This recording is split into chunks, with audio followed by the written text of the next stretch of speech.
नमस्कार, आपण पाहत आहात बहुजन हिताय न्यूज, जनसामान्यांचा बुलंद आवाज।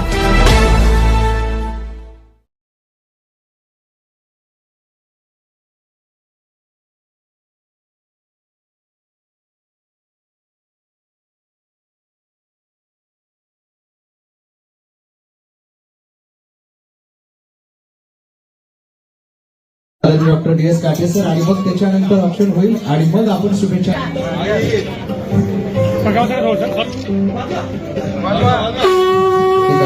असा हा अभिषेक सोहळा या ठिकाणी आणि यानंतर डॉक्टर डी.एस. काटे सर यांना विनंती करतो आपण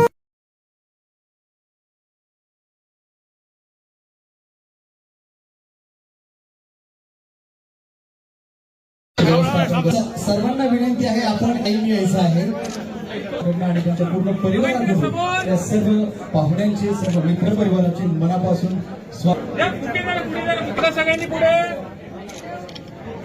कविता सादर करायची आहे। लक्ष द्या, इच्छा वाढदिवसानिमित्त काटे सरांना कवीच्या कोटी शुभेच्छा।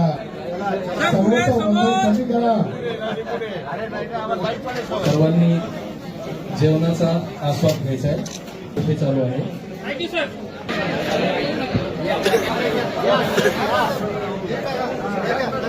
सर्वांनी माझ्या बोलण्याकडे लक्ष द्यावं। मनोगत समाजातील सर्व लोकांच्या कार्य करतो।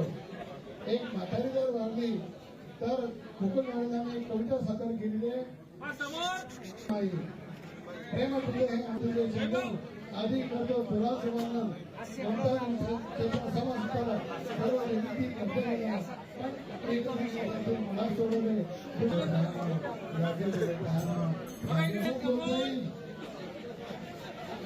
बघा सर समोर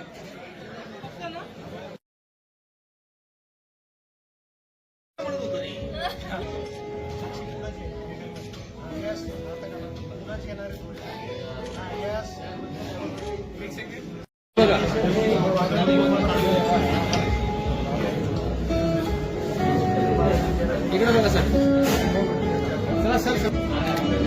येस, थँक्यू।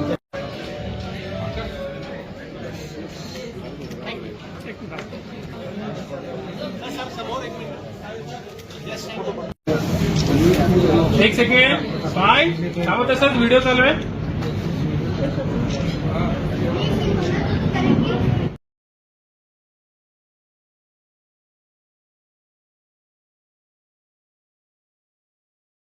जेवढ्या स्मशानभूमी असतील त्या स्मशानभूमीत असणारे स्मशानभोगी जे असतील आणि स्मशानभूमीमध्ये जे सेवक असतील तर त्या लोकांचा अद्याप कोणी सन्मान केलेला नाही, सत्कार केला नाही। आपण आपला सत्कार, आपले वाढदिवस, आपले सण सगळे साजर करत असतो, पण हजारो लोकांचे अश्रू ते दररोज बघतात। साधा शिरा केला, गोड जेवण जरी केलं तरी ते त्यांना खाता येत नाही, कारण समोर मौत असते आणि ते विधी करावा लागत असतो।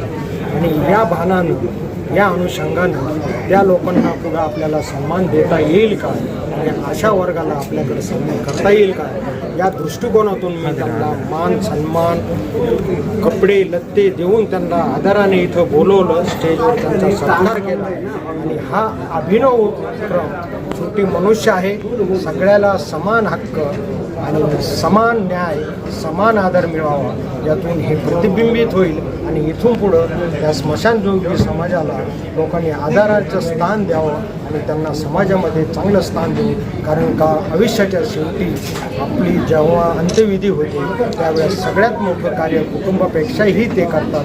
त्याच्यामुळं मी हा उपक्रम भारतामध्ये पहिल्यांदा सुरू केलेला आहे। आपल्या सर्वांचे खूप खूप धन्यवाद आणि एवढा मोठा प्रतिसाद मला त्याबद्दल आपण दिलेला राहील असं मला वाटतं। खूप खूप धन्यवाद। दरवर्षी असं अशा प्रकारे उपक्रम करणार। यावर्षी आत्ताच आपण जर बघितलं तर बऱ्याचशा जे माझ्याकडे जे गेस्ट बोलवले होते त्यांनी वेगवेगळ्या प्रकारची मदत त्यांना जाहीर केलेली आहे, पण जे वंचित घटक असतील तर त्यांनासुद्धा प्रवाह कसा आणता येईल आणि वेगळ्या प्रकारे हा उपक्रम कसा करता येईल याचा मी मानस करत जाईल। आपण बोललात तर प्रत्येक वर्षी मी नवीन उपक्रम जो करता येईल तो श्रीमंतासाठी नाही आणि श्रीमंत मित्रासाठी नाही तर वंचित गरीब घटकासाठी या प्रवाहामध्ये कसा आणता येईल आणि एक मदतीचा ओघ ह्या सगळ्या लोकांनी कसा आपल्याला इथं या वर्गाला देता येईल याचा माझा प्रयत्न असेल. खूप सर्वांचा आपण साहित्यिक लेखक म्हणून ओळखले जातात.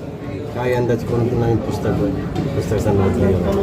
हो, आपण आता माझे जे आत्तापर्यंत 5 पुस्तकं अर्थविषयक प्रकाशित झालेले आहेत आणि अर्थसंदेश म्हणून माझं एक महत्त्वपूर्ण पुस्तक अर्थसाक्षरता आणि जे आर्थिक फसवणूक सध्या वाढलेल्या आहेत तर याला आपल्या जनतेला आपल्या वर्गाला यापासून कसं वाचवता येईल याच्यासाठी उत्कृष्ट उदाहरणे मी त्याच्यामध्ये दिलेलं आहे आणि यातून निश्चितच अर्थसाक्षरता वाढेल. शेवटी अर्थसाक्षर नागरिक हाच भारताचा विकासाचा कणा आहे. यामुळे भारताची प्रगती होईल आणि अर्थसाक्षरतेला थोडं बळ मिळेल असं मला वाटतंय. या पुस्तकाचा सुद्धा थोड्या दिवसात तुम्हाला ज्यावेळेस प्रकाशन असेल त्यावेळेस अवश्य निमंत्रण. खूप खूप धन्यवाद. जय हिंद, जय महाराष्ट्र. धन्यवाद.